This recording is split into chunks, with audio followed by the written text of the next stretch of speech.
Malam menutup dirinya dengan sunyi. Di antara kabut yang menggantung di hutan lebat, terdengar bisikan angin yang membawa aroma tanah basah dan misteri.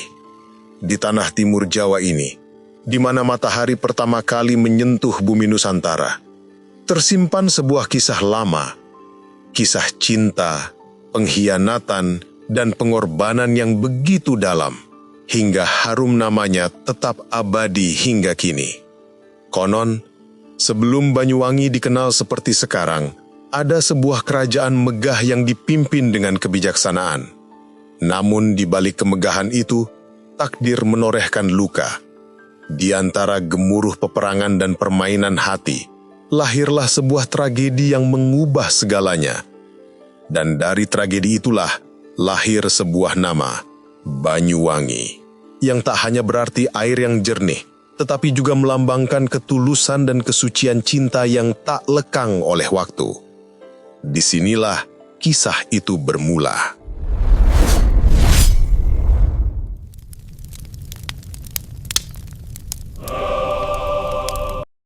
Malam telah merangkak ke puncaknya, menelan belambangan dalam keheningan yang nyaris sakral. Di langit yang serupa permadani hitam, sebilah bulan sabit tergantung laksana pedang perak yang agung, memancarkan cahaya pucatnya ke seluruh negeri. Dari lembah-lembah, kabut mulai bangkit. Selubung putih nan misterius yang merayap perlahan memeluk batang-batang pohon raksasa, seolah hendak membisikkan rahasia kuno. Angin malam yang dingin berdesir lembut, cukup untuk membuat daun-daun menari dalam tarian sunyi. Sebuah melodi tanpa suara yang menambah syahdu suasana. Kedamaian ini adalah bukti nyata. Di dalam rumah-rumah mereka yang sederhana, rakyat Blambangan tertidur lelap, terbuai dalam mimpi yang tenang. Nadi kerajaan berdetak dengan irama yang stabil, pertanda bahwa tangan penguasanya mampu memberikan rasa aman yang paling didambakan, ketenteraman. Namun di jantung istana yang megah, kedamaian itu tak menyentuh sang raja.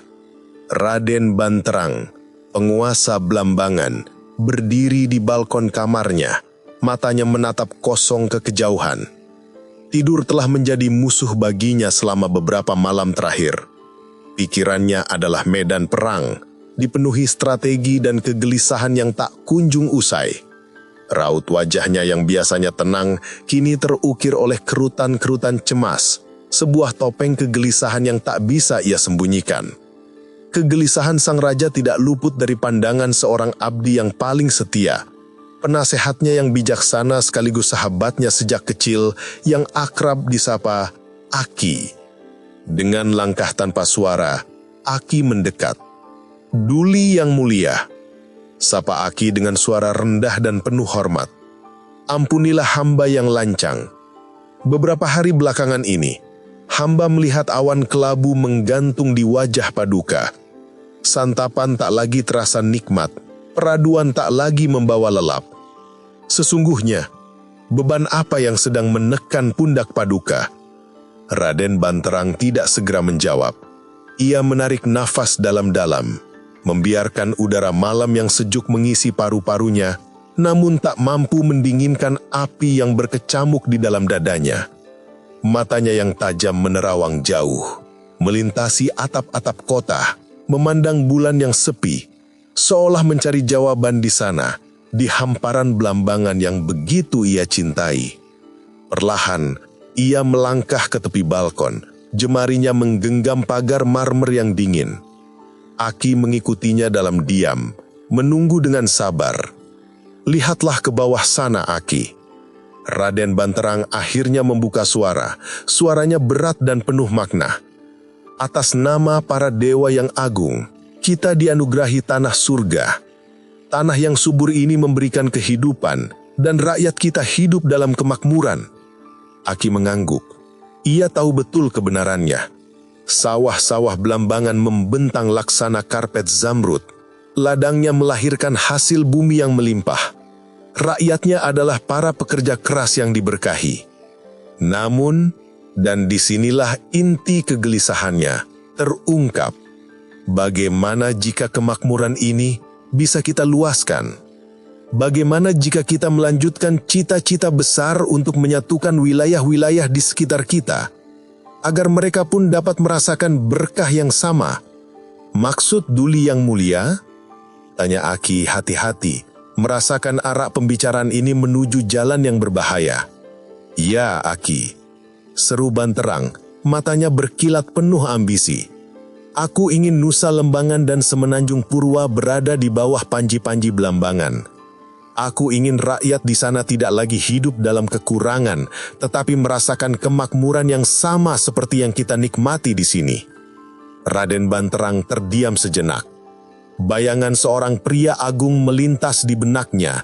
Wajah ayahnya, Raja Dedali Putih, yang biasa ia panggil Rama. Cita-cita ini bukanlah miliknya seorang, melainkan warisan yang belum tuntas. Aki menunduk, menimbang setiap kata dengan bijaksana. Namun, Duli yang mulia, bukankah itu berarti kita akan menempuh kembali jalan yang terjal dan berdarah? Sebuah jalan yang hingga tahun ini belum juga menemukan ujungnya. Mohon beribu ampun, Paduka. Bahkan Baginda Raja Dedali Putih yang perkasa pun belum mampu menuntaskan peperangan itu. Di berbagai pelosok, api pertempuran masih menyala. Jika ini terus berlanjut, rakyat akan letih. Peperangan ini menguras lumbung-lumbung kita, mengambil putra-putra terbaik kita, dan membiarkan ladang-ladang merana. Engkau benar, Aki. Kebenaran selalu ada dalam kata-katamu. Akui Raden Banterang, nadanya melembut. Rama memang belum hasil menuntaskan. Namun, niatku tulus. Aku tidak melakukannya demi kekuasaan semata, tetapi demi kesejahteraan bersama. Mudah-mudahan para dewa yang agung melihat ketulusan ini dan berkenan memihak Belambangan, sehingga pertumpahan darah ini dapat segera kita akhiri dengan kemenangan. Semoga saja begitu. Duli yang mulia, bisik Aki penuh harap. Semoga tidak ada lagi tangis ibu yang kehilangan putranya. Tidak ada lagi nyawa yang melayang sia-sia. Tentu, Aki, pembunuhan bukanlah tujuanku. Namun dalam perang, hal itu tak terhindarkan. Yang harus kau pahami adalah tujuan akhir yang mulia di baliknya. Ia kembali berjalan mondar-mandir. Setiap langkahnya seolah menimbang takdir kerajaannya. Bulan sabit kini telah condong jauh ke ufuk barat. Pertanda fajar akan segera menjelang. Raden Banterang berhenti dan menatap bulan itu untuk terakhir kalinya, seolah membuat janji pada malam. Besok, titahnya dengan suara yang tak terbantahkan. Kumpulkan semua kepala prajurit. Aku akan mengadakan rapat penting, tepat setelah matahari sepenggal. Hamba laksanakan Duli yang mulia. Dengan keputusan yang telah bulat, Raden Banterang berbalik meninggalkan balkon. Namun, ia tidak menuju peraduannya. Langkah kakinya membawanya ke ruang semedi yang hening. Di sana, di hadapan keagungan Sang Pencipta, ia akan mengasah jiwa dan raganya, mempersiapkan diri menjadi manusia tangguh yang mampu memikul beban takdir. Laku prihatin ini telah ia jalani sejak belia, sebuah didikan keras dari ayahnya, Dedali Putih. Sementara di Belambangan api ambisi mulai dinyalakan, di seberang lautan yang sama, di bawah langit yang berbeda, sebuah cerita lain tengah terungkap. Di sana, terhamparlah kerajaan Klungkung, bertetangga dengan kerajaan Gianyar dan Karangasem. Meski dipisahkan oleh Selat yang biru, takdir Klungkung terikat erat dengan Belambangan dalam simpul permusuhan abadi. Pagi itu, di taman belakang istana Klungkung yang rindang, Raja I Gusti Agung Rake tengah berbincang dengan adiknya, Ayu Gusti Surati. Sinar mentari pagi menembus celah dedaunan pohon sawu, mangga, dan apokat, menciptakan lukisan cahaya di atas rerumputan hijau. Tatapan Gusti Rake terpaku pada sebatang pohon apokat yang tumbuh subur. Pohon ini, gumamnya, suaranya syarat dengan kenangan. Ditanam oleh Bapakku Sumba. Aku masih ingat, saat itu beliau masih begitu muda dan gagah. Oh, betapa aku merindukan Bapa. Seketika wajahnya yang cerah diselubungi mendung kesedihan yang pekat. Ayo Gusti, Surati menyentuh lengan kakaknya dengan lembut. Kandaraka, sudahlah, relakanlah. Biarkan arwah Bapak Kusumba tenang di alam keabadian. Jangan biarkan duka ini terus merantaimu. Engkau benar, Dinda. Jawab Gusti Rakeh, namun genggaman tangannya mengerat. Tapi melupakan bagaimana beliau wafat. Itu tidak akan pernah semudah membalikan telapak tangan. Bapa tumpas di medan laga, gugur sebagai pahlawan, mempertahankan setiap jengkal tanah ini dari serbuan mereka. Darahnya telah menyirami bumi Kelungkung, dan hutang darat itu belum lunas terbayar. Sementara para panglima Belambangan menggerakkan bidak-bidak catur mereka di atas peta, di dunia nyata, pion-pion mereka mulai bergerak. Di bawah selubung malam, barisan prajurit Kelungkung yang berseragam hitam legam bergerak dalam kesenyapan, menyelinap menuju hutan belantara di perbatasan barat. Mereka lenyap di telan pepohonan, laksana bayangan yang meresap ke dalam tanah. Meski tak ada suara genderang perang, setiap warga Kelungkung bisa merasakan getaran di udara. Sebuah ketegangan batin yang dingin dan menusuk, pertanda badai akan segera tiba. Hutan itu sendiri adalah sebuah kerajaan kuno. Pohon-pohon raksasa menjulang laksana pilar-pilar langit, akarnya mencengkeram bukit-bukit terjal dan lembah-lembah curam. Ini adalah labirin alam yang hidup, penuh dengan gua-gua tersembunyi dan jalur setapak yang menipu. Orang-orang menyebutnya angker bukan karena dihuni arwah, melainkan karena ia adalah rahim yang melindungi para penjahat dan burunan dari pedang keadilan Belambangan. Namun, bagi para jenderal, hutan ini adalah urat nadi strategis, jalur tercepat dan paling mematikan untuk menuju jantung lawan. Di sanalah, di dalam kungkungan dedaunan dan kegelapan, takdir kedua kerajaan akan menggumpal menjadi darah dan baja. Tak lama, Legiun Belambangan tiba. Dengan disiplin militer yang kaku, mereka membabat sebagian kecil hutan, mendirikan tenda-tenda dalam formasi yang rapi. Namun, mereka segera menyadari bahwa ini bukanlah medan perang yang mereka kenal. Ini adalah perang para hantu. Setiap malam, neraka kecil tercipta. Prajurit Kelungkung yang telah lebih dulu menyatu dengan hutan melancarkan serangan kilat dari kegelapan. Mereka muncul entah dari mana, menebas dan menusuk, lalu lenyap kembali di telan bayang-bayang sebelum pasukan Belambangan sempat membentuk barisan. Pekik kematian menjadi lagu pengantar tidur yang mengerikan. Setiap pagi, kedua belah pihak akan menghitung korban mereka. Sementara perang gerilya berkecamuk di hutan, tangan besi Belambangan yang lain mencekik rakyat jelata. Sesuai perintah, para penyusup mereka menyebar ke perkampungan Kelungkung, membawa api dan teror. Rumah-rumah hangus menjadi arang, lumbung-lumbung dijarah, menciptakan kekacauan dan keputusasaan. Namun rakyat Kelungkung yang ditempa oleh sejarah yang keras menghadapi semua itu dengan ketabahan yang membatu. Mereka menangis dalam diam dan menguburkan orang mati mereka, namun semangat mereka menolak untuk patah. 3 bulan berlalu. 3 bulan yang terasa seperti 3 abad. Hutan itu kini basah oleh darah dan berbau kematian. Kelelahan telah menjadi musuh ketiga yang menggerogoti jiwa para prajurit dari kedua belah pihak. Stalemate yang mematikan ini tak bisa terus berlanjut. Strategi baru harus segera dirumuskan. Di jantung Belambangan, seorang komandan mengutus prajuritnya yang paling gesit.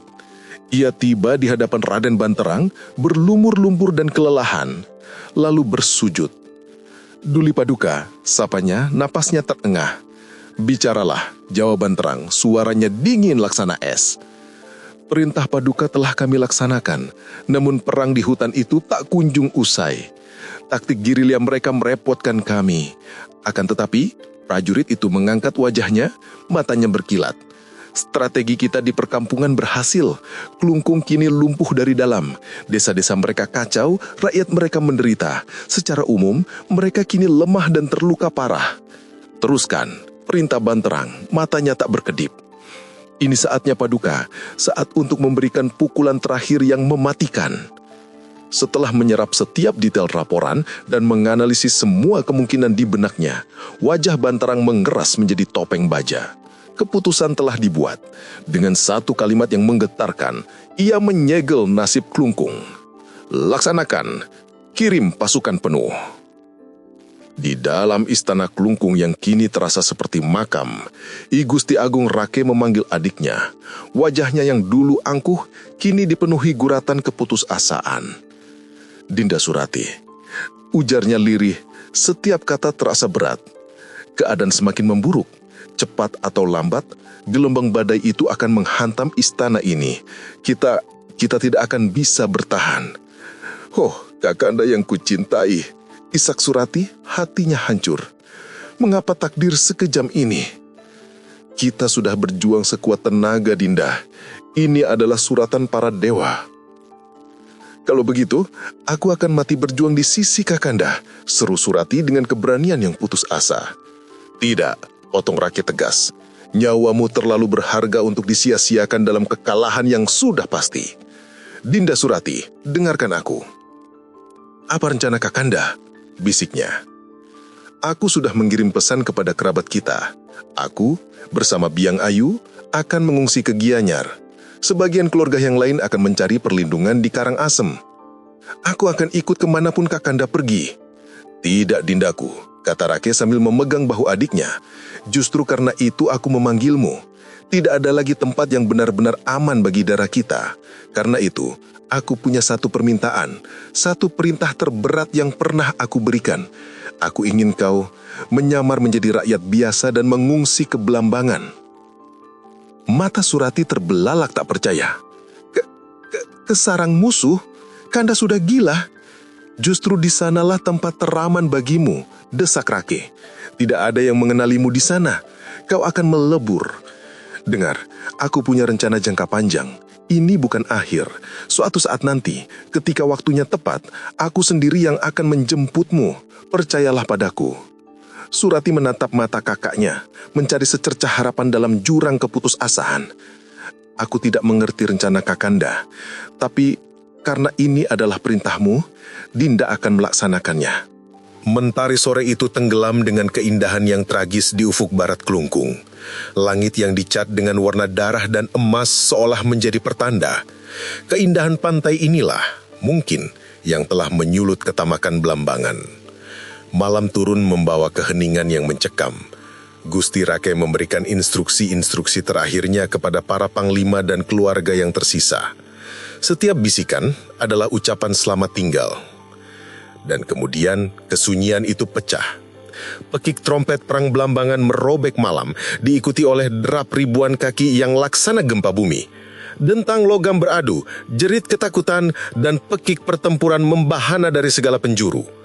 Gelombang pasang pasukan Belambangan tak terbendung lagi, kini telah mencapai gerbang istana. Malam itu, istana Klungkung berubah menjadi neraka. Api berkobar menjilat-jilat langit, mengubah malam menjadi siang yang mengerikan. Pertempuran pecah di setiap sudut, setiap lorong, setiap halaman. Pasukan Klungkung yang tersisa, meski jumlahnya jauh lebih sedikit, bertarung dengan amuk seekor singa yang terluka. Mereka adalah benteng terakhir, perisai manusia yang rela hancur demi memberi waktu bagi raja mereka untuk melarikan diri. Yang membuat pertempuran ini begitu dahsyat adalah kehadiran sang penakluk itu sendiri. Di garis depan, laksana dewa perang yang turun dari kahyangan, Raden Banterang memimpin pasukannya. Pedangnya menari, membelah malam, setiap tebasannya menebar kematian dan ketakutan.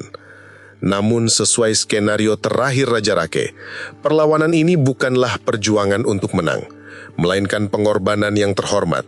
Mereka tidak mati konyol, mereka memaksa pasukan Belambangan membayar mahal untuk setiap jengkal tanah, cukup untuk mengulur waktu. Dengan demikian, meski pertempuran berkecamuk hebat, korban jiwa dan kerusakan besar berhasil diminimalisir. Akhirnya, perlawanan terakhir pun padam. Dengan langkah gagah, Raden Banterang dan pasukan intinya menerobos gerbang utama memasuki jantung istana Klungkung yang kini senyap. Asap dan bau darah masih pekat di udara. Mereka datang bukan untuk membantai, melainkan untuk menerima penyerahan diri Rake. Namun yang mereka temukan adalah keheningan yang aneh. Istana itu kosong melompong, seolah seluruh penghuninya telah lenyap di telan bumi. Tahta yang megah itu dingin dan tak bertuan. "Di mana Rake?" raung Banterang. Suaranya menggema di haula yang kosong. "Cari dia sampai ke lubang tikus sekalipun." Pasukannya menyebar seperti air bah, menyisir setiap ruangan, setiap sudut tersembunyi. Namun hasilnya nihil. Istana itu telah ditinggalkan. Raja Glungkung telah lolos dari genggamannya. Kemenangan ini terasa hampa. Meskipun demikian, Banterang tetaplah seorang raja yang bijak. Sambil menunggu hasil pencarian pasukannya, ia memutuskan untuk beristirahat di istana yang baru saja ditaklukkannya. Kepada para prajuritnya yang mulai bersorak, ia berkata dengan nada tegas, "Kita memang telah menang, tapi kemenangan ini tidak boleh membuat kita buta dan sombong. Hormati musuh kita yang telah bertarung dengan gagah berani. Semoga kelak hubungan antara Blambangan dan Klungkung dapat terjalin kembali dalam damai. Sungguh disayangkan, aku tidak bisa bertemu langsung dengan Rake untuk menyampaikan hal ini." 2 hari 2 malam mereka beristirahat memulihkan tenaga, namun bayangan Rake tak kunjung ditemukan. Dengan rasa sedikit kecewa, Banterang memutuskan untuk kembali ke Blambangan. Namun sebelum pulang, api hasrat lamanya kembali menyala. Ia akan menuju Alas Purwo memuaskan dahaga berburunya di hutan keramat itu. Jauh dari sana, di bawah selubung kegelapan yang sama, Raja Rake, Permaisuri, dan kedua anaknya yang masih kecil menyelinap melalui sebuah pintu rahasia di belakang altar pemujaan. Jalan rahasia itu, warisan leluhur yang bijaksana, kini menjadi satu-satunya jalan keselamatan mereka. Dengan dikawal 10 prajurit paling setia, 4 kereta kuda telah menunggu. Dengan derap yang tergesa-gesa, mereka meninggalkan Klungkum yang terbakar di belakang. Di sebuah persimpangan jalan, rombongan itu terpecah. 2 kereta menuju Gianyar, membawa Rake dan Permaisurinya. 2 kereta lainnya berbelok ke arah Karangasem, membawa kedua anaknya dan kerabat yang lain. Ini adalah strategi pahit untuk memastikan garis keturunan mereka tidak akan punah jika salah satu rombongan tertangkap. Sementara itu, sebuah takdir lain tengah dijalani. Dengan dikawal 2 prajurit tangguh dan seorang embok-emban yang setia, Putri Surati melangkah ke arah yang berlawanan.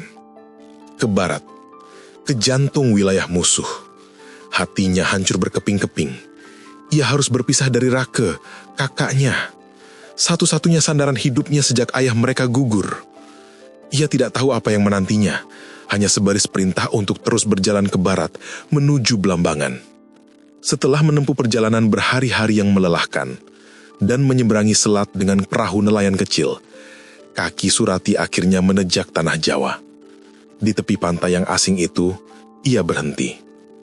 "Kisanak?" ujarnya kepada kedua pengawalnya. Suaranya lembut namun tegas. "Cukup sampai di sini kalian mengantarku." "Ampun Tuan Putri," jawab salah seorang prajurit. "Perintah kami adalah mengawal Tuan Putri sampai kapanpun. Dan kalian telah melaksanakannya dengan baik," balas Surati dengan senyum sedih. "Kalian adalah prajurit yang setia. Sekarang aku memberimu perintah baru. Pulanglah ke Klungkung. Lihat apa yang tersisa dari istana kita. Lalu carilah ke Kandarake. Sampaikan padanya bahwa adiknya selamat tiba di Blambangan." Kedua prajurit itu termangu, terjebak dalam dilema antara perintah komandan dan perintah sang putri. "Hamba tak berani melanggar perintah komandan kami, Tuan Putri," ujar salah satunya sambil menunduk dalam. "Tidak perlu bingung," kata Surati menenangkan. "Jika komandanmu bertanya, katakan padanya ini adalah perintahku. Aku, Putri Surati dari Klungkung, yang membebaskan kalian dari tugas. Aku yakin dia akan mengerti." Dengan berat hati dan penuh keraguan, kedua prajurit itu bersujud untuk terakhir kalinya. Perlahan, mereka melangkah mundur, kembali ke perahu. Mata mereka tak pernah lepas dari sosok sang putri dan embok-embannya, hingga kedua bayangan itu mengecil dan akhirnya lenyap di telan rimbunya pepohonan pantai. Kini, hanya berdua, Surati dan embok-embannya melanjutkan perjalanan. Setelah 3 hari 3 malam berjalan tanpa henti, kelelahan mulai menggerogoti tubuh mereka. Mereka tiba di sebuah hutan yang anehnya terasa damai. Pohon-pohonnya tumbuh teratur, udaranya sejuk, dan suara gemelicik sungai kecil yang jernih seolah menyanyikan lagu ketenangan. "Mbok," bisik Surati, "kita akan tinggal di sini. Buatlah gubuk sederhana. Kita akan berlindung di sini untuk waktu yang tak bisa kita tentukan." Tanpa banyak bertanya, Mbok Emban yang bertubuh subur namun gesit itu segera bekerja, menebang ranting dan mengumpulkan dedaunan. Surati pun ikut membantu. "Tuan Putri, istirahatlah, biar hamba saja," kata si Emban mencoba menghibur. Inilah saatnya hamba menunjukkan keahlian tersembunyi hamba. Ia mulai bersenandung lagu-lagu dari kampung halamannya. Gerakannya cepat dan efisien. Surati tertegun melihat betapa terampilnya Emban itu membangun kerangka gubuk. Namun awan duka yang menggelayut di hatinya membuatnya enggan bertanya. Ia menjauh, mencari sebongkah batu untuk duduk. Seperti biasa, saat kegundahan melanda, ia akan mengheningkan cipta, mencari kekuatan dari dalam sunyi. Sambil memejamkan mata, bibirnya bergetar melafazkan doa yang telah menjadi sauh jiwanya sejak kecil. "Duh Dewa yang Maha Agung, lindungilah kami dari segala bahaya, cintailah kami yang lemah dan fana, ampunilah segala kesalahan kami, hilangkanlah duka dan sedih di hati ini, berilah hamba pertolongan dan kasih sayang-Mu." Hutan alas benua adalah surga tersembunyi, sebuah permadani hijau zamrud yang terhampar di dalam wilayah kekuasaan Belambangan. Udaranya murni, pepohonannya menjulang angkuh, dan di antara semak belukarnya, kehidupan liar menari. Kijang-kijang lincah melompat di antara bayang-bayang, sementara di kedalaman hutan, macan tutul mengintai dalam kesunyian yang agung. Bagi Raden Banterang, hutan ini adalah tempat pelarian, sebuah arena di mana ia bisa melepaskan jubah kerajaannya dan menjadi seorang pemburu sejati. Kegemarannya adalah menarik busur, merasakan ketegangan tali, dan melepaskan anak panah yang melesat laksana kilat menuju seekor kijang. Banterang bukan sekedar pemburu, ia adalah seorang maestro. Selain dikdaya dalam ilmu kanuragan, tangannya memiliki mata. Anak panahnya tak akan pernah terlepas jika ia tidak yakin 100% akan mengenai sasarannya. Namun ia bukanlah pemburu yang rakus, satu kijang sudah cukup. Dagingnya akan ia panggang di atas api unggun dan dinikmati bersama para pengawalnya, sebuah ritual sederhana yang telah ia lakukan sejak remaja. Ia mengenal alas benua seperti ia mengenal telapak tangannya sendiri. Siang itu, matahari tak terlalu terik. Sinarnya yang keemasan menari-nari, menembus celah dedaunan dan melukis lantai hutan dengan bercak-bercak cahaya. Namun, ada yang aneh.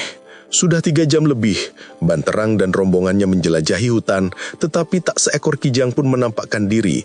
Hutan terasa kosong dan senyap. Lelah, Banterang memberi isyarat. "Prajurit, dirikan tenda di atas bukit itu. Aku hendak beristirahat." Dengan sigap, para pengawalnya yang terlatih bergerak. Dalam sekejap, sebuah tenda berdiri kokoh. Banterang masuk dan merebahkan tubuhnya, berharap lelap akan segera datang. Namun, matanya menolak terpejam. Sebuah pertanyaan mengganjal di benaknya. Kemana perginya semua kijang? Karena tak bisa tidur, ia bangkit dan duduk di depan tenda, membiarkan angin sepoi-sepoi membelai wajahnya. Saat itulah di kejauhan, di antara lembah di bawahnya, matanya menangkap sesuatu. Gerakan sehelai kain putih yang melambai-lambai lembut. Jantungnya berdebar. Siapa gerangan yang berani berada di kedalaman hutan ini? "Prajurit, lihat!" serunya, menunjuk ke arah lembah. "Apa itu? Manusia atau hantu?" Para pengawal menajamkan pandangan. "Mungkin hanya pantulan cahaya matahari, Paduka," jawab salah seorang dari mereka. "Kau meremehkan mataku," sentak Banterang. "Ampun, Paduka." Jaraknya memang cukup jauh, namun dari posisi mereka yang lebih tinggi, pemandangannya cukup jelas. Tiba-tiba, gerakan putih itu lenyap, ditelan rimbunnya pepohonan. Banterang mengurungkan niatnya untuk menyelidiki. Tenaganya telah pulih dan rasa lapar mulai terasa. "Mari kita lanjutkan perburuan," ujarnya dengan sedikit gurauan. "Jika tidak dapat kijang, apa yang akan kita makan malam nanti?" Mereka kembali bergerak. Matahari kian condong ke barat, menebarkan bayang-bayang panjang. Di sebuah sudut, di bawah naungan pohon pinus raksasa, sekitar 200 meter jauhnya, ada sebuah gerakan yang sangat ia kenal. Melintas, seekor kijang, Banterang memberi isyarat agar semua diam tak bergerak, namun sang kijang seolah merasakan bahaya, mulai berlari-lari menjauh. Perlahan, rombongan itu membuntutinya. Jarak semakin jauh, langkah mereka pun dipercepat. Kinjang itu kembali terlihat, kini di sebuah tanah terbuka. Banterang menghentikan angkahnya, menyiapkan busur dan anak panahnya. "Kalau kesempatan ini kulepaskan, kita benar-benar akan kelaparan," bisiknya, kembali bercanda untuk meredakan ketegangan. Jaraknya masih sangat jauh, Paduka, dan ia terus bergerak. Seorang pengawal mengingatkan, "Aku tahu, tapi aku akan mencobanya." Banterang menarik tali busurnya, merasakan kekuatan yang terkumpul di lengannya. Ia tidak langsung membidik, matanya melirik ke atas, mengamati arah angin dari goyangan daun-daun. Ia menyesuaikan bidikannya sedikit ke atas dan menyerong dari posisi kinjang, memperhitungkan lengkungan jatuhnya anak panah dan hembusan angin. Selama 2-3 detik, dunia seolah berhenti berputar. Lalu, wush! Anak panah itu melesat, membelah udara dengan siulan tajam. Semua mata mengikuti luncuran anak panah itu hingga hilang dari pandangan. Perlahan mereka berjalan menuju lokasi jatuhnya panah. Tak ada yang tahu apakah sasaran kena atau tidak. Semua penasaran. Reputasi Banterang sebagai pemanah ulung sedang dipertaruhkan di hadapan anak buahnya. Jantung Banterang sendiri berdebar kencang, bukan hanya karena pertaruhan keahliannya, tetapi karena hal lain. Lokasi kincang itu berada searah dengan penampakan kain putih misterius yang ia lihat sebelumnya. Semakin dekat mereka, semakin gugup perasaannya. Dan kemudian, ketakutannya terbukti. Rombongan itu berhenti mendadak. Mata mereka terbelalak. Kinjang itu tergeletak tak bernyawa, sebuah anak panah menancap tepat di punggungnya. Namun bukan itu yang membuat mereka membeku. Di samping kinjang itu, berdirilah seorang wanita berpakaian serba putih.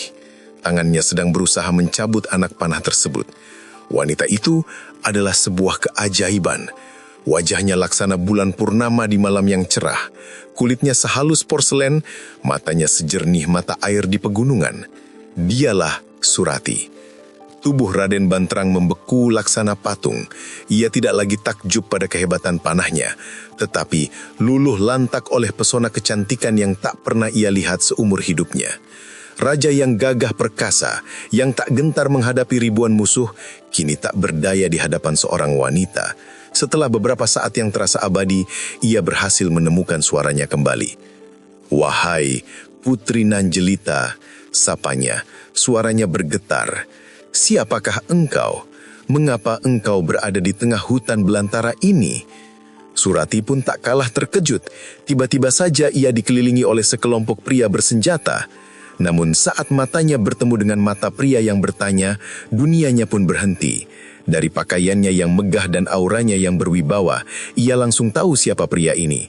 Seorang bangsawan tinggi, mungkin penguasa wilayah ini. Pria itu begitu tampan, begitu memesona. Namun, sekelumit kesadaran yang menyakitkan menyayat hatinya. Jika ini penguasa Belambangan, berarti dialah yang telah menyerang negeriku, dialah yang terkait dengan kematian kakekku. Surati bingung, haruskah ia menunjukkan kebencian, haruskah ia lari? Tetapi tarikan aneh pada pandangan pertama ini begitu kuat, melumpuhkan seluruh akal sehatnya. Dengan gugup, ia menjawab, "Hamba bukan siapa-siapa, Paduka. Hamba hanyalah rakyat biasa yang tak punya rumah. Hamba jatuh cinta pada kedamaian tempat ini, jadi hamba memutuskan untuk tinggal di sini." Banterang tak percaya, gadis seindah ini tak mungkin rakyat biasa. Namun itu tidak penting lagi. Siapapun dia, dari manapun asalnya, Banterang tak peduli. Satu hal yang ia tahu pasti, hatinya telah terpanah, jauh lebih dalam daripada Kinjang Malang itu. Para prajurit termasuk Mbok Emban Surati hanya bisa berdiri mematung menjadi saksi bisu adegan yang mencekam sekaligus magis itu. Setelah keheningan yang panjang, seorang prajurit akhirnya memberanikan diri, mendekat dan berbisik di telinga rajanya yang sedang terpesona. Bisikan sang prajurit itu laksana hembusan angin yang menyadarkan Banterang dari keterpukauannya. Ia mengerjap, seolah baru terbangun dari mimpi. Dengan keberanian yang baru ia temukan, ia kembali menatap Surati. "Tidak baik engkau tinggal di sini, wahai Putri Nanjelita," ujarnya, suaranya kini lebih mantap. "Hutan ini adalah tempat yang liar, bukan hanya karena engkau seorang wanita yang mempesona, tetapi tempat ini juga penuh bahaya, baik dari hewan buas maupun dari manusia berhati jahat." Surati hanya diam, bibirnya terkatup rapat. Di dalam dadanya, badai emosi berkecamuk. Hatinya berdebar tak karuan, pikirannya kusut. Setiap kata dari pria di hadapannya terasa seperti mantra yang menariknya, sekaligus racun yang mengingatkannya pada tragedi negerinya. Melihat kebisuan Surati, Banterang mengambil alih kendali. Begini saja, katanya tegas. Hari sudah menjelang malam. Dan karena ini adalah wilayah Blambangan, maka sebagai penguasanya, aku perintahkan engkau ikut bersamaku ke istana. Ia menoleh kepada pasukannya. Prajurit, siapkan segalanya. Malam ini juga kita pulang. Seperti mesin yang terorganisir, para prajurit bergerak cepat. Mereka membongkar tenda, menyiapkan kereta kuda tambahan, dan menata segala perlengkapan. Surati masih membuku, tak tahu harus berbuat apa. Mulutnya terkunci, tubuhnya kaku. Ketika para prajurit dengan hormat memintanya naik ke kereta, ia hanya menurut tanpa perlawanan. Ini bukan karena ia suka, benci, ataupun gembira. Ia berada dalam sebuah kekosongan di mana logikanya lumpuh. Kata-kata Banterang memiliki kekuatan magnetis yang tak bisa ia tolak. Di bawah selubung malam, rombongan itu bergerak pulang menuju jantung Blambangan. Perjalanan setengah hari terasa begitu panjang dan surreal.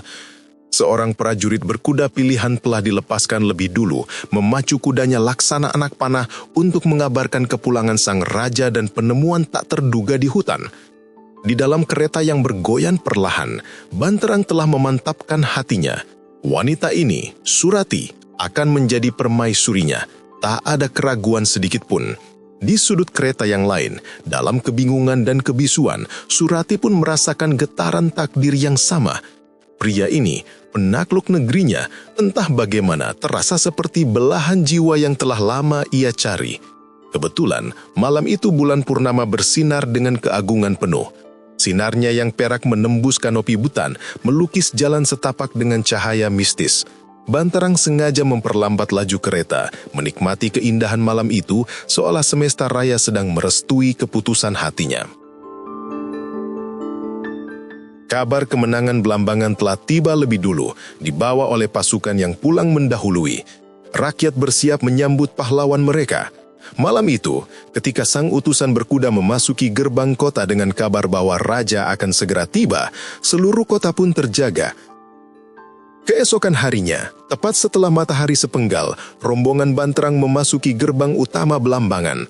Rakyat tumpah ruah ke jalan, meluapkan kegembiraan mereka dengan sorak-sorai yang membahana. Hidup Blambangan! Hidup yang mulia Raja Banterang! Jayalah Blambangan! Di atas keretanya, Banterang yang gagah perkasa melambaikan tangan, senyum kemenangan terukir di wajahnya. Namun bukan hanya sang raja yang menjadi pusat perhatian.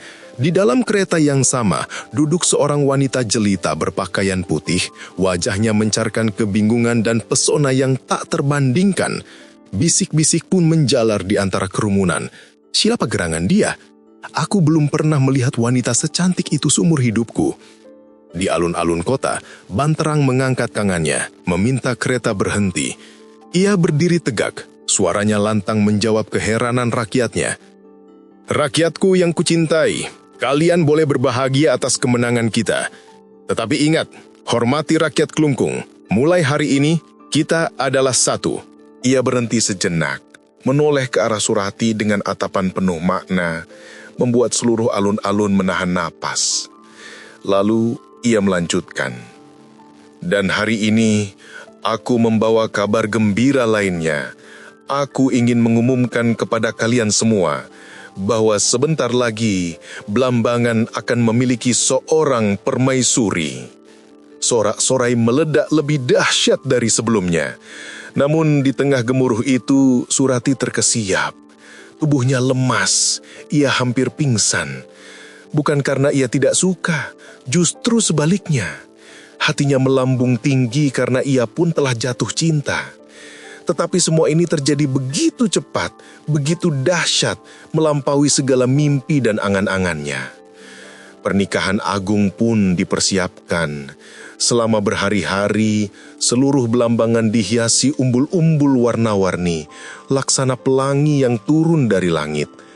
Di istana, panggung-panggung kesenian didirikan, menampilkan tarian dan musik dari berbagai penjuru negeri. Prosesi pernikahan berlangsung megah selama beberapa hari, mencapai puncaknya dalam sebuah resepsi terbuka di halaman istana. Di hadapan ribuan rakyatnya, Raja Banterang bersanding dengan permaisurinya, Surati, dalam balutan busana kemegahan. Upacara itu hikmat, sakral dan meriah, sebuah penegasan akan kejayaan dan kemakmuran Blambangan. Cerita ini seharusnya berakhir di sini, dalam kebahagiaan abadi. Namun, para Dewa Agung tampaknya belum selesai menguji hamba-hambanya. 4 tahun berlalu, kehidupan di Istana Blambangan berjalan dalam harmoni. Suatu malam yang indah, di teras samping istana yang diterangi cahaya rembulan, Banterang dan Surati bersenda gurau. Di sela-sela tawa mereka, Banterang tiba-tiba bertanya dengan nada lembut, "Dindaku, istriku tercinta, sudah hampir 4 tahun kita bersama. Aku sangat bahagia. Tapi katakan sejujurnya, apakah engkau juga bahagia bersamaku?" "Tentu Kakanda," jawab Surati tulus. "Tiada kebahagiaan yang melebihi menjadi istri Kakanda." "Puji para dewa," bisik Banterang penuh syukur. "Namun, maafkan aku Dinda. Kadangkala Katu melihatmu termenung, ada awan kesedihan yang melintas di wajahmu. Jika boleh Kakanda tahu, beban apa yang masih menekan hatimu?" Surati terkejut. Ia tak menyangka suaminya begitu jeli memperhatikannya. "Dinda tidak melamun Kakanda, tidak juga bersedih." "Janganlah ada rahasia di antara kita," desak Banterang lembut. "Kita adalah suami istri. Dukamu adalah dukaku, bahagiamu adalah bahagiaku." Surati menatap wajah suaminya lama. Ia melihat ketulusan dan cinta yang begitu dalam di sana. Akhirnya, ia pun mengaku, "Kadang Dinda rindu pada Kelungkung, rindu pada Kakanda Rake." Saat itu, Banterang telah mengetahui segalanya. Surati telah menceritakan bahwa ia adalah putri dari kerajaan Kelungkung. Awalnya, Banterang terkejut. Namun, akhirnya ia justru gembira melihat pernikahan mereka sebagai jembatan emas yang akan menyatukan kedua kerajaan. "Kalau begitu, kita akan merencanakan perjalanan ke Kelungkung. Kakanda juga ingin meluruskan sejarah. Kematian Gusti Kusumba bukanlah seperti yang diceritakan. Itu adalah sebuah kesalahpahaman perang. Jika Kakanda Rake bersedia menerima kita, Kakanda akan dengan senang hati datang untuk meminta maaf dan menyambung kembali tali persaudaraan." Mendengar itu, hati Surati berbunga-bunga. Banterang melanjutkan, suaranya syarat penyesalan. "Memang kesalahan kami adalah mengapa Rama Dedali dan Kakanda menyerang Kelungkung. Terkadang hasrat untuk berkuasa membutakan mata hati. Itu adalah sebuah kesalahan." Ia terdiam sejenak, matanya menerawang. Dinda tahu, belakangan ini Kakanda banyak merenung dan bersemadi. Kakanda menyadari bahwa kemenangan sejati bukanlah menaklukkan negeri lain, melainkan menaklukkan ego dan hawa nafsu diri sendiri. Banyak yang Kakanda pikirkan dan simpulkan dari perenungan itu. Salah satunya, Kakanda menyadari betapa sia-sianya peperangan, betapa sia-sianya permusuhan, dan betapa busuknya kebencian. Semua itu hanya melahirkan lingkaran dendam yang tak berkesudahan, diwariskan dari ayah ke anak, meracuni generasi demi generasi. Surati mendengarkan setiap kata suaminya dengan husuk. Matanya berbinar, bukan lagi karena cahaya bulan, melainkan karena cahaya harapan yang terpancar dari ucapan Banterang. Malam semakin larut. Suara burung-burung malam terdengar seperti alunan musik yang mengiringi percakapan sakral mereka. "Baiklah Kakanda," bisik Surati. Senyum tulus terukir di bibirnya untuk pertama kali setelah sekian lama. "Nanti, jika Dinda sudah sehat, kita berangkat ke Kelungkung. Dinda yakin Kakanda Rae akan bisa menerima niat baikmu. Dinda yang akan meyakinkannya." Senyum itu menyiratkan harapan. namun juga menyembunyikan kerapuhan. Sudah beberapa waktu ini, batuk kering tak henti-hentinya mengganggu Surati. Semakin hari, batuk itu semakin parah. Mungkin beban pikiran yang tak terlihat itulah yang menggerogoti kekuatan fisiknya. Ia hidup dalam tekanan yang mencekik. Di satu sisi, ia mencintai Banterang dengan segenap jiwa. Di sisi lain, ia merasa seperti pengkhianat bagi tanah kelahirannya, karena telah menyerahkan hati pada musuh bebuyutan keluarganya. Takdir seolah mendengar doa mereka. Belum lama berselang, sebuah kabar mulai menyebar dari mulut ke mulut di seluruh Belambangan.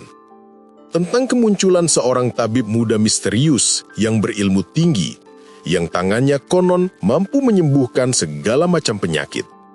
Tak ada yang tahu dari mana asalnya. Ada yang berbisik ia datang dari seberang lautan, dari tanah Madura. Namun tak ada yang bisa memastikannya. Namanya semakin hari semakin melegenda. Mereka memanggilnya Tabib Mandara. Kabar ini pun akhirnya sampai ke telinga Raja Banterang. Awalnya ia merasa sedikit curiga. Siapa orang asing yang tiba-tiba muncul dengan kemampuan luar biasa di wilayah kekuasaannya? Namun kekhawatirannya akan kondisi Surati mengalahkan segalanya. Ia berharap Tabib Mandara adalah jawaban dari para dewa. Suatu sore, di dalam kehangatan kamar mereka, Banterang mendekati Surati dengan hati-hati. "Wahai istriku, bolehkah Kakanda berbicara?" Surati menyenyum manis. "Kakanda adalah suami dan rajaku. Tentu saja Kakanda boleh berkata apa saja. Namun, Dinda tidak boleh tersinggung." "Ah, Kakanda ini, cepat katakanlah." "Begini Dinda," mulai Banterang. "Kakanda mendengar tentang tabib sakti yang baru datang ke Belambangan. Jika Dinda tidak keberatan, Kakanda ingin memintanya untuk datang dan memeriksa keadaan Dinda." Di luar dugaan, Surati tertawa kecil, tawa yang terdengar renyah meski sedikit serak. "Oh, hanya itu. Tentu saja Dinda tidak keberatan, Kakanda. Justru Dinda sangat senang. Siapa tahu Dinda bisa lekas sembuh dan kita bisa segera berangkat ke Kelungkung. Oh, betapa bahagianya jika Dinda bisa segera melihat kembali tanah kelahiran Dinda." Beban di dada Banterang terangkat. Ternyata percakapan ini tidak serumit yang ia bayangkan. Surati begitu antusias seolah melihat secercah fajar di ujung malam yang panjang. Keesokan harinya, perintah pun dikeluarkan. Seorang utusan istana dikirim untuk menjemput Tabib Mandara. Malam itu, waktu terasa berjalan begitu lambat bagi Banterang dan Surati. Surati tak sabar menanti pagi, berharap bertemu sang tabib yang akan menjadi jembatan menuju kesembuhan dan kepulangannya. Sementara itu, di sisi lain peraduan, rasa penasaran Banterang kembali muncul lebih kuat daripada sebelumnya. Siapakah tabib ini sebenarnya? Kemunculannya di saat seperti ini bukanlah sebuah kebetulan. Namun ia memendam pikiran itu dalam-dalam, tak ingin merusak harapan istrinya. Ia mencoba untuk tidur, sementara Surati telah lebih dulu terlelap di sampingnya. Napasnya terdengar sedikit berat. Baru beberapa saat ia memejamkan mata, sebuah suara ketukan yang sangat halus, nyaris tak terdengar, mengusiknya. Ketukan itu diikuti bisikan yang tak kalah lirih. Itu adalah kode rahasia, pertanda ada bahaya mendesak yang membutuhkan kehadirannya. Dengan sangat hati-hati agar tak membangunkan istrinya, Banterang menyelinap dari peraduan. Ia mengenakan jubah hitamnya dan tak lupa menyelipkan sebilah keris pusaka di pinggang belakangnya. Sebelum ia lenyap di telan kegelapan koridor, ia berhenti sejenak di ambang pintu, menatap sekali lagi wajah istrinya yang terlelap. Wajah yang sangat ia cintai, yang kini tampak begitu pucat di bawah cahaya lampu minyak. Fajar menyingsing, menebarkan cahaya keemasan ke dalam kamar. Surati terbangun, meregangkan tubuhnya. Namun ia segera merasakan kekosongan di sisinya. Banterang tidak ada. Dengan panik ia memanggil pelayan. "Apakah engkau melihat Paduka Raja?" tanyanya cemas. Pelayan itu tampak lebih bingung. "Ampun Gusti Putri, hamba tidak tahu. Biasanya hamba akan diberitahu jika Paduka hendak bepergian." Jantung Surati berdebar kencang. Ia berlari ke taman samping, memanggil-manggil nama suaminya. Kosong. Ia berlari ke halaman belakang, lalu ke halaman depan yang luas, menyisir setiap sudut istana dengan napas yang tersengal. Firasat buruk mulai merayap di hatinya, dingin dan tajam seperti cakar elang. Suaminya telah lenyap tanpa jejak. Halaman istana yang luas itu kini terasa seperti gurun pasir bagi Surati. Ia telah menyisir setiap sudutnya, setiap lorong bayangan, namun sosok Banterang tak jua ditemukan. Hampir 2 jam pencarian yang sia-sia, tenaganya habis. Ia terduduk di sebuah bangku batu di taman belakang, napasnya tersengal, hatinya hampa. Dalam kesunyian itu, pikirannya mulai berkecamuk. Tidak biasanya Kakanda pergi begitu saja tanpa sepatah kata, bisiknya dalam hati. Apakah ada urusan segawat ini hingga ia tak sempat memberitahuku? Air mata mulai meleleh di pipinya, hangat dan asin, membasahi kain sutranya. Baru beberapa jam berpisah, ia sudah merasa dunianya kosong. Sebuah pikiran yang lebih mengerikan menyusup. Atau apakah aku telah melakukan kesalahan? Ia mencoba memutar kembali setiap percakapan, setiap tatapan, mencari-cari kesalahannya. Ah, Kakanda, jika aku telah berbuat salah, maafkan aku. Hingga tengah hari Surati tak beranjak. Ia masih duduk di sana, membatu, tatapannya kosong menembus kehijauan taman. Para pelayan yang melihatnya dari kejauhan mulai gelisah. Mereka melihat permaisuri mereka berubah menjadi patung pualam yang berduka. Beberapa pengawal telah dikerahkan untuk mencari jejak sang raja, namun hasilnya nihil. Yang lebih aneh, para penasihat utama dan panglima kepercayaan raja pun seolah lenyap di telan bumi. Malam tiba, menebarkan selubung kegelapan di atas istana. Surati masih di sana. Para pelayan akhirnya memberanikan diri mendekat. "Mohon maaf, Gusti Putri," sapa seorang pelayan tua sambil bersujud. Tak ada jawaban. "Gusti Putri, masuklah ke dalam. Udara malam tidak baik untuk kesehatan Gusti." Hening. "Kalau begitu, makanlah sedikit Gusti. Kami bawakan makanan kesukaan Gusti." Tetap tak ada gerakan. Malam itu, para pelayan yang setia memilih untuk tidak tidur. Mereka duduk berjaga di sekitar taman, menemani ratu mereka yang sedang lara dalam diam. Keesokan harinya, Surati masih dalam posisi yang sama. Ia seolah sedang menjalani laku prihatin, sebuah semedi bisu untuk menanti kepulangan suaminya. Baru menjelang tengah hari, ia akhirnya bergerak. Dengan gerakan lambat, kepalanya menoleh ke arah pelayan kepercayaannya. "Bi Ijum!" Suaranya terdengar dalam dan serak. "Hamba, Gusti Putri!" sahut Bi Ijum, terkejut sekaligus lega. "Sampaikan perintahku. Dirikan tenda di halaman ini, juga tempat mandi seadanya. Aku tidak akan masuk ke istana hingga Paduka Raja pulang. Aku akan menunggunya di sini." "Duh, Gusti Putri, jangan begitu. Nanti Gusti jatuh sakit." "Laksanakan perintahku," potong Surati. Suaranya tak terbantahkan. Seminggu berlalu. Tenda sederhana itu kini menjadi istana bagi Surati. Setiap hari, setelah membersihkan diri dan makan sekadarnya, ia akan kembali duduk bersila. Bibirnya tak henti-hentinya melafazkan doa dalam keheningan. "Gusti Agung yang menetapkan hidupku, Gusti Agung yang memutuskan takdirku, Gusti Agung yang memberi cobaan, Gusti Agung yang menyelesaikan cobaan.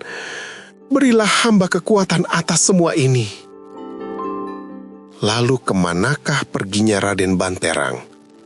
Rahasia itu hanya diketahui oleh segelintir orang. Di setiap kerajaan, selain penasehat politik dan ekonomi, ada satu sosok yang posisinya paling sakral, penasehat spiritual. Ia adalah orang yang waskita, yang mampu melihat apa yang tak terlihat oleh mata biasa. Penasehat spiritual Banterang bernama Ki Empu Dharma, seorang pertapa sakti yang juga merupakan guru bagi sang raja. Malam itu, setelah ketukan rahasia, Banterang menyelinap keluar. Tanpa basa-basi, penasehatnya berbisik, "Doli Paduka, malam ini juga Paduka harus meninggalkan istana." Banterang tak banyak bertanya. Kode itu hanya digunakan dalam situasi paling darurat. Namun ia tak bisa menahan diri. Ada apa gerangan? Hamba tidak tahu pasti, Paduka. Ini adalah pesan mendesak dari Ki Empu. Dengan langkah secepat angin, keduanya melesat menuju sebuah pegunungan terpencil. Di puncaknya berdiri sebuah pondok kecil yang sederhana namun bersih. Di sanalah Ki Empu Dharma tinggal. Saat mereka tiba, sang empu yang telah berusia 80 tahun itu tengah duduk bersila tenggelam dalam semedinya. Ia tak bergeming, seolah tak menyadari kedatangan muridnya. Banterang mendekat, memberikan sembah hormat, lalu duduk dalam diam menunggu gurunya selesai. Beberapa waktu kemudian, Ki Empu Dharma perlahan membuka matanya. Ia menoleh sedikit ke arah Banterang. Tinggallah di sini untuk beberapa waktu. Beristirahat atau berdoalah. Lalu ia kembali memejamkan mata, melanjutkan semedinya. Banterang tak membantah. Ia telah biasa dengan cara gurunya yang misterius. Malam itu, ia memilih untuk bersemadi tak jauh dari sang guru. Keesokan harinya, Ki Empu tetap diam. Begitu pula hingga sore dan hari berikutnya. Baru pada hari ketiga, sang empu kembali membuka suara. Engkau masih harus di sini beberapa hari lagi. Menurut penglihatanku, ada bahaya besar mengancam di istana. Asalnya dari sumber yang tak terduga. Nanti akan kuberitahu kapan engkau boleh pulang. Jantung Banterang berdebar kencang. Bahaya di istana, dari sumber yang tak terduga. Siapa yang berani mengancamnya? Siapa yang begitu sakti hingga gurunya sendiri harus menyembunyikannya? Namun gurunya tidak bicara soal kesaktian. Itu berarti ancamannya lebih licik, lebih berbahaya. Siapa? Menjelang malam, saat ia hampir terlelap, sebuah bayangan melintas di benaknya. Wajah Surati, istrinya, putri dari Kelungkung. Cepat-cepat ia menepis pikiran buruk itu. Mustahil. Pagi itu, di halaman istana, seorang pengawal menghadap Surati yang tengah bersemadi di dalam tendanya. Gusti Putri, ada tamu yang ingin bertemu, yang mengaku sebagai tabib yang tempo hari diundang oleh Paduka Raja. Surati membuka matanya. Ia bimbang, haruskah ia menerima tamu, seorang pria, saat suaminya tidak ada? Seperti apa orangnya? Tampan Gusti Putri. Surati mengerutkan kening. Bukan itu jawaban yang ia inginkan. Maksudku, usianya masih lumayan muda, Gusti. Keningnya semakin berkerut. Menerima tabib laki-laki, muda dan tampan saat sang raja pergi? Apa kata rakyat nanti? Katakan padanya, Paduka Raja sedang keluar kota. Mintalah ia kembali jika Paduka sudah pulang. Tapi Gusti, tamu itu memaksa. Memaksa? Beraninya dia. Bukan memaksa, Gusti. Beliau berkata, aku datang jauh-jauh atas permintaan rajamu. Sekarang, aku sudah di sini. Izinkan aku masuk. Surati terdiam. Memang benar, suaminya yang mengundang. Tetap saja, tunda dulu. Gusti, tapi Gusti. Pengawal itu ragu-ragu. Belum selesai ia berbicara, sebuah pemandangan yang mengejutkan terjadi. Dari gerbang utama, seorang pria berpakaian resi berjalan tenang memasuki halaman, dikawal ketat oleh beberapa prajurit istana, seolah-olah mereka tak berdaya untuk menahannya. Awalnya, Surati ingin berteriak murka, mengusir orang lancang itu. Namun, saat tatapan matanya bertemu dengan tatapan sang resi, seluruh kata-kata makian itu tercekat di tenggorokannya. Ada sesuatu pada tatapan pria itu, sesuatu yang dingin, tajam, dan familiar. Salah seorang prajurit yang mengawal sang resi segera maju dan bersujud di hadapan Surati. Ampun Gusti Putri, katanya terengah-engah. Bukan kami tak mampu menahannya, tetapi beliau memaksa masuk. Katanya, ini adalah perintah langsung dari Paduka Raja untuk mengobati sakit Gusti Putri. Saat itulah Surati mengangkat wajahnya dan menatap lurus pada sosok pria yang telah lancang memasuki wilayah pribadinya. Seketika, darah seolah surut dari wajahnya. Wajahnya pucat pasi. Ia kenal betul pria itu. Jantungnya serasa berhenti berdetak. Namun sebagai seorang putri yang terlatih, ia segera menguasai diri, menyembunyikan keterjuketannya di balik topeng ketenangan yang dingin. Di hadapannya, Tabib Mandra berdiri tegak, wajahnya datar tanpa ekspresi, seolah ia adalah orang asing yang baru pertama kali bertemu dengan permaisuri Blambangan. Namun, di balik ketenangan itu, ia pun mengenali wanita yang di hadapannya. Ia tahu betul bahwa permaisuri yang sedang berduka itu adalah adiknya sendiri, Surati. Surati sadar ia harus berhati-hati. Ia dikelilingi oleh mata dan telinga para pengawal Blambangan. Satu langkah yang salah, satu kata yang keliru bisa memicu kekacauan yang tak terbayangkan. Kisanak, Surati membuka suara. Nadanya dibuat angkuh dan formal. Aku akan bertanya langsung. Benarkah kau mampu menyembuhkan penyakitku? Sudah setahun ini aku menderita batuk yang tak kunjung sembuh. Akan hamba coba, Gusti. Namun, hamba bertanya-tanya, mengapa Gusti Permaisuri tinggal di halaman seperti ini? Inilah kesempatan yang ditunggu Surati, sebuah cara untuk berkomunikasi dengan kakaknya tanpa menimbulkan kecurigaan. Kisanak, aku sedang menunggu suamiku, Raja Banterang, yang tiba-tiba harus pergi. Mungkin beliau sedang bersemadi. Sebagai istri yang sangat mencintainya, aku ikut prihatin dengan laku ini. Aku akan menunggunya di sini sampai beliau pulang. Mendengar kata-kata itu, melihat wajah adiknya yang memancarkan kesetiaan dan kebahagiaan tulus meski dalam kesedihan, sesuatu di dalam hati Tabib Mandra, atau lebih tepatnya, I Gusti Agung Rake, retak. Niat membara yang telah membawanya sejauh ini, rencana untuk membunuh Banterang sebagai pembalasan atas kehancuran Klungkung, tiba-tiba terasa goyah. Ia datang sebagai Algojo, yakin bahwa ia akan menemukan adiknya sebagai tawanan yang menderita. Namun yang ia temukan adalah seorang istri yang mencintai suaminya. Kesempatan baik itu tak disia-siakan oleh Surati. Tiba-tiba, ia beralih menggunakan bahasa Klungkung yang kental. Sebuah kode yang hanya mereka berdua yang mengerti di tempat itu. Kakanda Rake, bisiknya cepat dalam bahasa ibu mereka. Aku mencintai Banterang, tapi aku juga mencintaimu sebagai kakakku. Dan aku mencintai Klungkung. Ketahuilah, perang itu sudah usai. Dinda baik-baik saja di sini.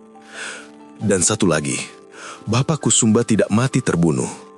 Kita tahu beliau sudah tua dan sakit-sakitan. Banterang sendiri telah mengakui bahwa peperangan itu adalah sebuah kesalahan. Dan ia telah meminta maaf kepadaku. Bapak meninggal karena takdirnya. Seorang prajurit yang bingung memberanikan diri. Ampun, Gusti Putri, kami tidak mengerti bahasa apa yang Gusti gunakan. Dengan tangkas Surati menjawab. Kau lihat keris di pinggangnya? Itu keris gaya Bali. Aku hanya memastikan apakah ia benar orang Bali, karena ku dengar ia berasal dari Madura. Ternyata benar, ia dari Bali, namun sempat tinggal lama di Madura. Saat itulah Tabib Mandra menyelah, seolah memahami permainannya. Gusti, setelah hamba perhatikan, sakit Gusti tidaklah serius. Batuk ini hanyalah manifestasi dari tekanan batin dan kerinduan yang mendalam. Nanti, jika Gusti sudah berkunjung ke Klungkung dan hubungan kedua kerajaan membaik, penyakit ini akan sembuh dengan sendirinya. Ia memang sakti dalam ilmu pengobatan, tetapi diagnosa ini lebih dari sekedar ilmu. Ia membaca hati adiknya sendiri. Syukur kepada para dewa, sahut Surati. Ambilkan air putih dalam sebuah kendi, hamba akan memberinya mantra. Cukup itu saja. Para pelayan segera membawa sebuah kendi berisi air jernih. Tabib Mandra duduk sila di hadapannya, bibirnya berkomat-kamit membacakan mantra. Kemudian, dengan gerakan hikmat, ia menarik keris dari pinggangnya dan mencelupkan ujungnya ke dalam air. Hamba kira cukup. Mungkin tidak akan langsung sembuh. Butuh beberapa hari. Jika belum sembuh juga, lakukan lagi hal yang sama dengan keris ini. Anggap saja keris ini sebagai persembahan dari hamba untuk Gusti.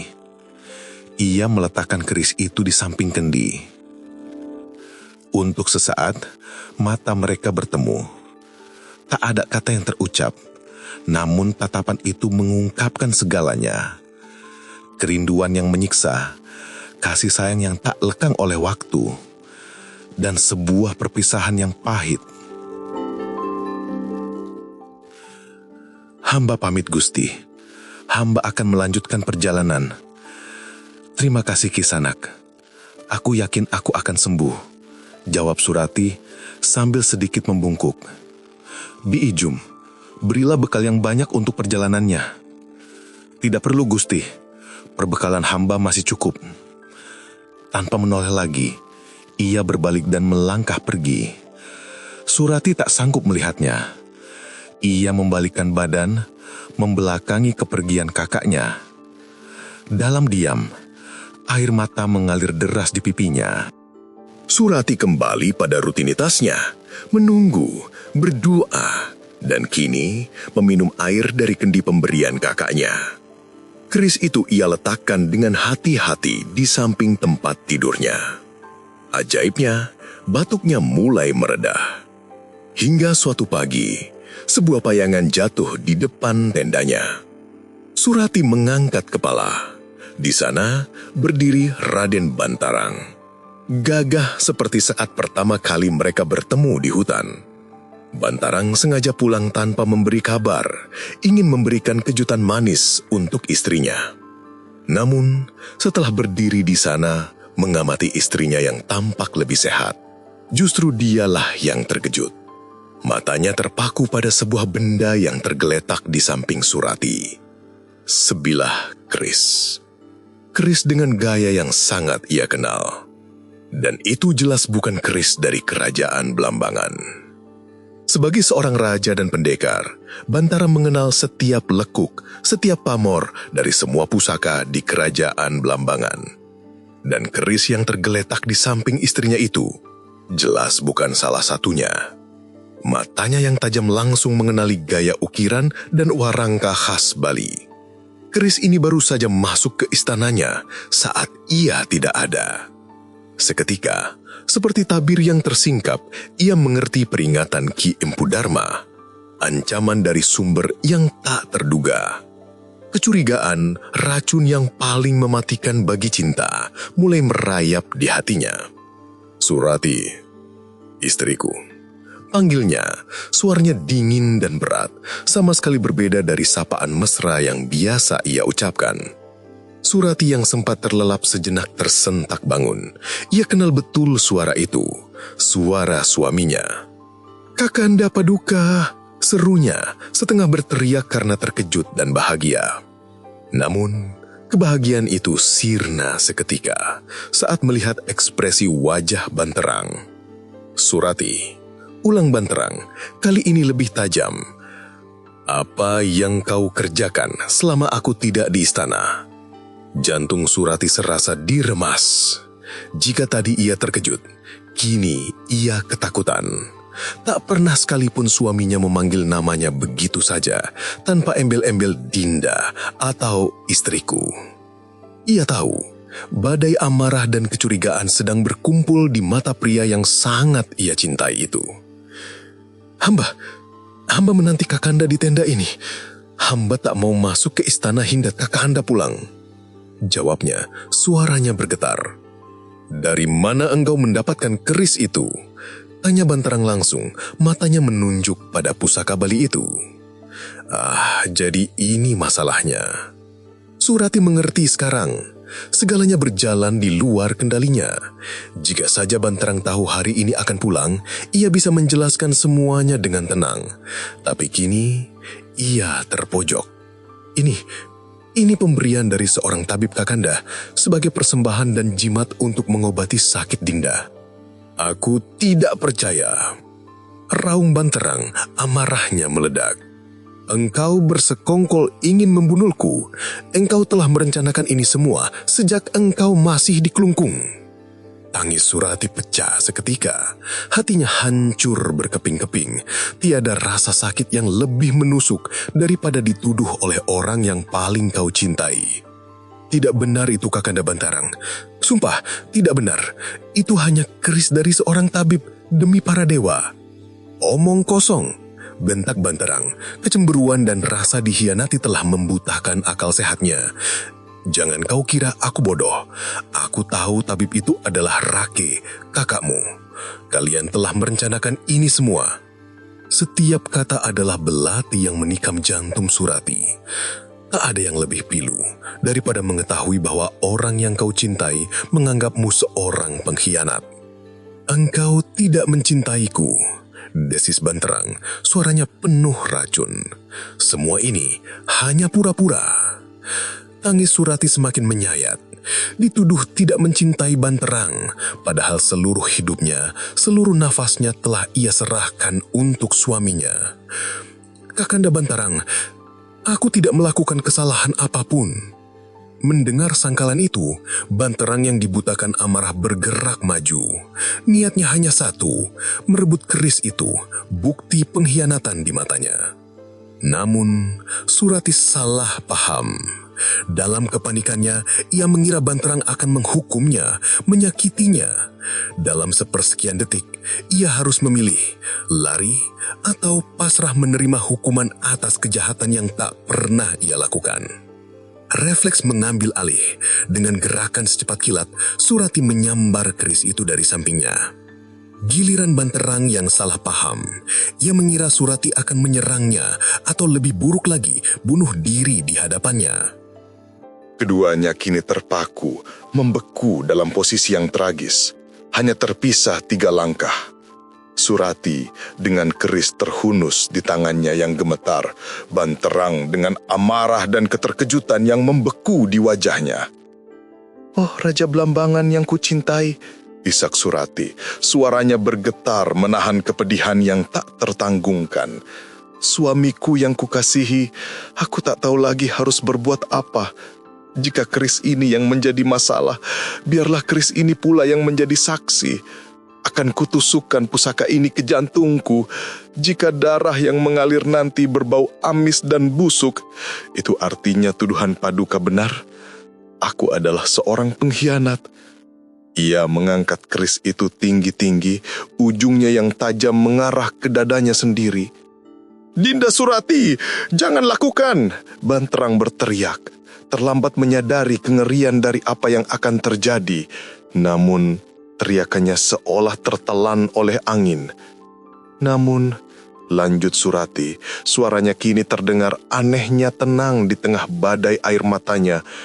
"Jika darah yang mengalir nanti berbau wangi semerbak, maka Paduka harus percaya bahwa tuduhan Paduka adalah dusta dan cinta hamba adalah satu-satunya kebenaran." Sebelum Banterang bisa bergerak, sebelum ia bisa memproses kata-kata itu, Surati bertindak. Dengan gerakan cepat yang didorong oleh keputusasaan, ia menghunjamkan keris itu ke dadanya. Ini bukanlah niat bunuh diri. Ini adalah sebuah pembuktian, sebuah tindakan drastis yang lahir dari hati yang hancur karena dituduh berkhianat oleh satu-satunya pria yang ia puja. Keris itu menembus dadanya, di sisi kiri, tepat di atas jantungnya yang kini patah. "Tidak!" Banterang melesat maju, terlambat beberapa detik. Ia menangkap tubuh Surati yang terkulai lemas, memeluknya erat seolah bisa menahan nyawa yang mulai terbang dari raganya. "Dinda Surati, apa yang telah kau lakukan?" Teriaknya suara pecah oleh kepanikan dan penyesalan yang luar biasa. Darah segar muncrat dari luka Surati, mengalir deras membasahi pakaian mereka berdua. Darah itu menetes ke tanah, membentuk sungai kecil berwarna merah pekat yang merayap, mencari jalan menuju telaga di samping istana. Telaga Luhkanti. Inilah darah seorang wanita suci yang setiap hari mengisi jiwanya dengan doa dan semedi. Dan dari kesucian itulah sebuah keajaiban terjadi. Darah itu mengalir terus, tak terbendung. Banterang mematung, linglung, dunianya runtuh di pangkuannya. Rasa duka yang tak terperikan merobek jiwanya. Mengapa ia begitu panik? Mengapa ia biarkan cemburu buta meracuni akal sehatnya? Ia menangis sejadi-jadinya. Air matanya membasahi wajah Surati yang mulai pucat. Dindaku, Kanda salah. Kanda salah. Isaknya, maafkan aku, Dinda. Aku sangat mencintaimu. Tadi Kanda hanya ingin merebut keris itu, membuangnya ke telaga agar semua masalah ini selesai. Dengan sisa napas terakhirnya, Surati mengangkat tangannya yang lemah, membelai pipi suaminya. Kakandaku, suamiku tercinta, maafkan aku. Tadi aku takut dan cemas, aku tak siap mendengar kata-katamu. Maafkan aku, percayalah, aku mencintaimu. Tak sedikit pun ada hianat dalam diriku. Namun ini sudah suratan takdir dari Dewata Agung. Kita harus menerimanya.